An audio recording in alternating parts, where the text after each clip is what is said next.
భారత మాజీ ప్రధాని పివి నరసింహారావుకు భారతరత్న వరించడం పట్ల బీఆర్ఎస్ అధినేత కేసీఆర్ హర్షం వ్యక్తం చేశారు. తెలంగాణ బిడ్డ అయిన పివి నరసింహారావుకు దేశ అత్యున్నత పురస్కారం భారతరత్న దక్కడం సంతోషంగా ఉందన్నారు. ఈ పురస్కారం తెలంగాణ ప్రజలకు దక్కిన గౌరవంగా భావిస్తున్నట్లు వెల్లడించారు. పివికి భారతరత్న ప్రకటించాలని బీఆర్ఎస్ పార్టీ చేసిన డిమాండ్ను గౌరవించి పివి నరసింహారావుకు భారతరత్న ఇవ్వడం పట్ల కేంద్ర ప్రభుత్వానికి బీఆర్ఎస్ చీఫ్ కేసీఆర్ ప్రత్యేకంగా ధన్యవాదాలు తెలియజేశారు. ఇదిలా ఉంటే మాజీ ప్రధాని పివి నరసింహారావుకు భారతరత్న పురస్కారం ప్రకటించడంపై బీఆర్ఎస్ వర్కింగ్ ప్రెసిడెంట్ కేటీఆర్ సంతోషం వ్యక్తం చేశారు.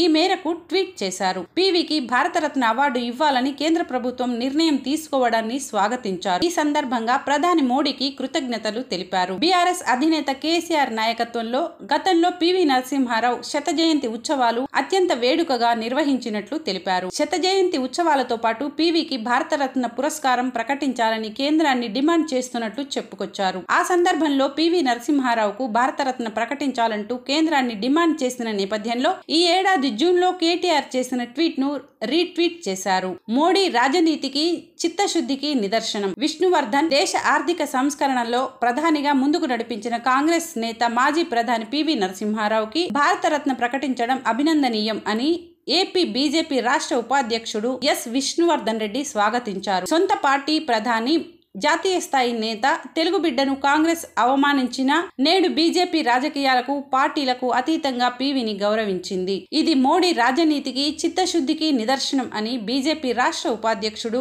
ఎస్ విష్ణువర్ధన్ రెడ్డి అన్నారు.